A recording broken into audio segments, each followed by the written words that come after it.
Landing page for show, checkout page for dough. How do we introduce the actual... No, this is a cold open. Hey everybody, welcome back to SUBTA Studios. I'm Paul Chambers, and I'm joined with Aaron Rhodes of CodeClouds and Jeff Rappaport of Best Friends Essentials. And we're going to be talking about the checkout user experience today. For our audience out there, make sure you subscribe, comment, like, tell us what you think. Let's dive into it. You spend all this time and energy and money sometimes driving people to your website, and you get in there and it doesn't stop there, right? You need to get them through the checkout process and get them to convert. And so checkout customization, I think, is an extremely important thing that probably is often overlooked. We might assume that these out-of-the-box solutions have come with the best possible solution, but that's not the case, right? That's right, exactly. While an out-of-the-box works, it's not going to bring in as much revenue as having the right features in your checkout. And every business is different. And so assuming a standard out-of-the-box solution is going to fit every business would be a bad assumption to make. Now, you got it. Jeff, this isn't your first rodeo. You've had other businesses, subscription businesses in particular, right? So sure. Tell us how should a bootstrapped subscription business approach customization, and why is customization so important to you when we look at that checkout process? I've learned that putting testimonials relevant to the product that the customer has on the cart, in their cart, makes a difference. So if I have a customer who has an allergy product in the cart, it doesn't make sense to show them a testimonial from another customer for a hip and joint product. But when I put one on there, that's relevant to their issue, it does make a difference. But showing a testimonial in itself is an extremely important thing to be doing. It's a thing to test. It's a thing to test. One of the points I've jotted down is, every business is different. And I think a principle to good CRO on the checkout page is simplify and shorten things. I'm always trying to test by omission, taking things off, making it less cluttered, making it really easy for the customer to understand what they need to do to get to the next step to check out. And there is a point, and I think it's easy to approach where you just put too many things on there and they just get frustrated and they leave. Yeah. Now, what about upsell opportunities and looking at one-click upsell opportunities? It's not something Shopify can do by default, but that's a tremendous opportunity in the checkout process as well, right? Yeah, I think there are apps that do it. When I looked at it last time, it was very limited. And another problem with Shopify native is that it's just slow. A lot of times the optimization comes down to the non-sexy things. So it's easy to look at a page and say, I think that this thing that looks good is going to make a difference. But the easiest thing to do is make your page faster. I think that's the easiest and most impactful thing you could ever do. And so when you start adding apps into Shopify, when you add these one-click upsell apps or other things like that in the checkout page, it's going to slow it down. It's just how it works in Shopify. We're going to look at speed first. We're going to say, how can we make this page faster? Is there anything we can remove? Is there any code we can remove? Is there anything we can simplify that will make this load faster, especially on mobile?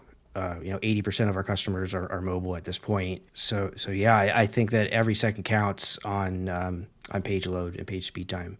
Interesting. And then with the look and the feel of that checkout process, I mean, how important is it to keep that all connected along the way for the buyer that's there and improving that? Yeah, I mean, I think dropping the ball, the checkout process is like a football team marching down the field and getting to the goal line and failing to score.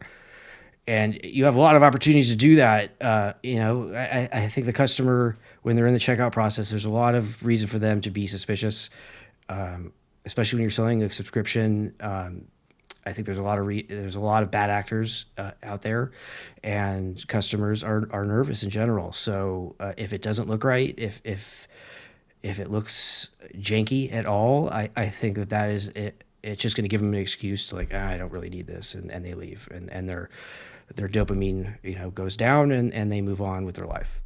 Yeah.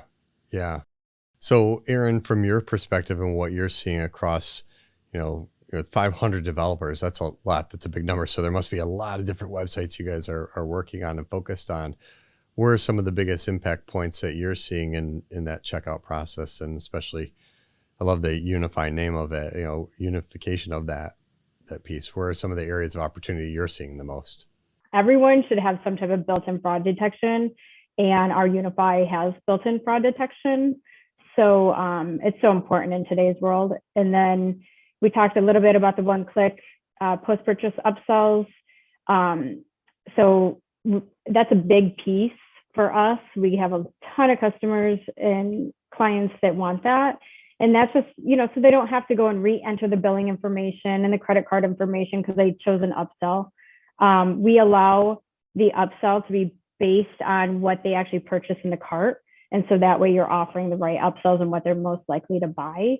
They can have unlimited upsells. That's kind of going back to Jeff, something you would want to split test and see how many is too much and what's not enough as far as how much revenue can I get with these additional upsells. Another thing I think no matter what your business is, to be able to offer multiple payment options on the checkout. So, Apple Pay, Google Pay, PayPal, not just the normal credit card options, because you don't want to lose a sale when they get that far because you're not offering the way that they want to make the payment. Some of the, like Jeff said, speed is important. So we have the Google autocomplete where they just automatically fills in, credit card and address and that kind of thing. And that's really important. And then we also have address validation. And that way, that your orders are going to a real address.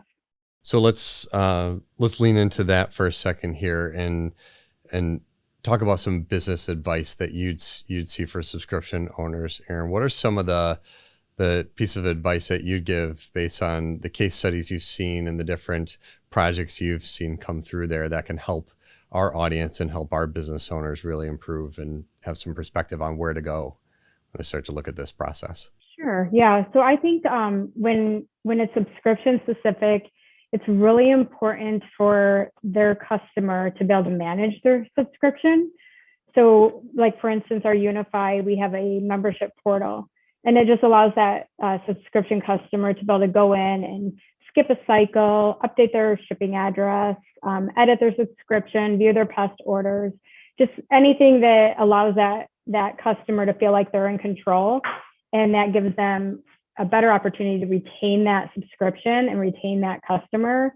And I see a lot of newer subscription businesses starting off where they're just, send an email if you want to do anything. And I think that's a big piece that I would offer advice is don't skip that part when you're starting off. You'll retain, from what we see, you'll retain a lot more customers with that membership portal. All right, Jeff, then what are some of your top checkout tips that you'd have? I think a progress indicator is always good. I think it psychologically it's going to help move the customer along and let them know that they're almost done. There's not a lot more to the process. They're almost out of here. One more step and you're out of here. And then use customer service to inform the messaging on the checkout page. Try to anticipate objections that might come up.